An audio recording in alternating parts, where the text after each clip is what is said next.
because he doesn't get credit enough for it. But Charles Chavez, Magic's first manager, who's still my buddy, that's why we had a hit out of Rude. A lot of people write a lot of good music, but that song was actually, and a lot of people don't know this, but that song was online for I think 4 or 5 months, and it had a grand total of like 4,000 hits, you know? Um, and then Charles took it based on someone else's recommendation. Another one of his artists who heard the song and said, "Oh, this is a really good record. You should check it out, Charles." Charles heard it, and then he signed us to Sony through his Latium company. And then he promoted the hell out of the song. Like he just didn't, he just pushed it forward in a way that I have not ever seen repeated. I've tried to do it with other things. The way he moved through the industry was pretty amazing. Like just from a business perspective, he really knows what he's doing.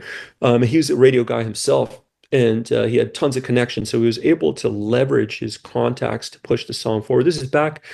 Keep in mind, 2013, 14 is before Spotify served as the primary projection indicator for radio success. And now TikTok, right? Like for instance, you can't go to radio, and radio's kind of not dying, but it's sort of dying depending on who you talk to, but you just can't go there even if your buddy's a radio program director and be like, yeah, I got a hit song for you. You better play this one. This is a real smash. It is a smangarang of a song, They don't, it's not, that's not how it works. You look, is the artist viable? Like, what are their TikTok numbers like? How is the song streaming? If the song's been out for a year and nobody's listening to it on Spotify, they're not going to put it on high rotation at radio. It just didn't work that way. However, when Charles was there with his contacts and him pushing it forward, they absolutely did play it based on his recommendation, and then people loved it. And then it had its own, what's it called, naturally occurring snowball effect, right? Which is what you always want to see. Yeah, you pay for it initially, you invest in it, you push it forward. Sometimes, mind you, also with shady means.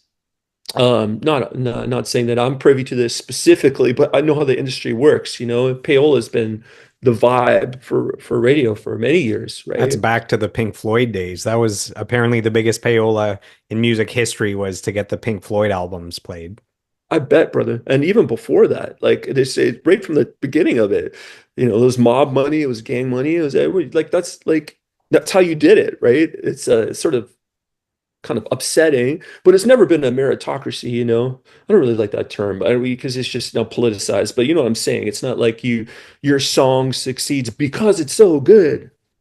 That's one defining or determining element of it, but there's also a whole other aspect of that You that's need not the so. machine behind it as Oh, you well. absolutely need the machine behind you. Yeah, totally. And the same is true today, even though they say that it's not. It's like, oh well, you can't pay curators who work at these companies at DSPs to put your song on playlists, but of course you can. Yeah, Yeah, or you take them out to, you give yeah, them $500 Leaf tickets. Like there's ways around yeah, actually exactly, doing exactly. payola with Yeah, cash. correct.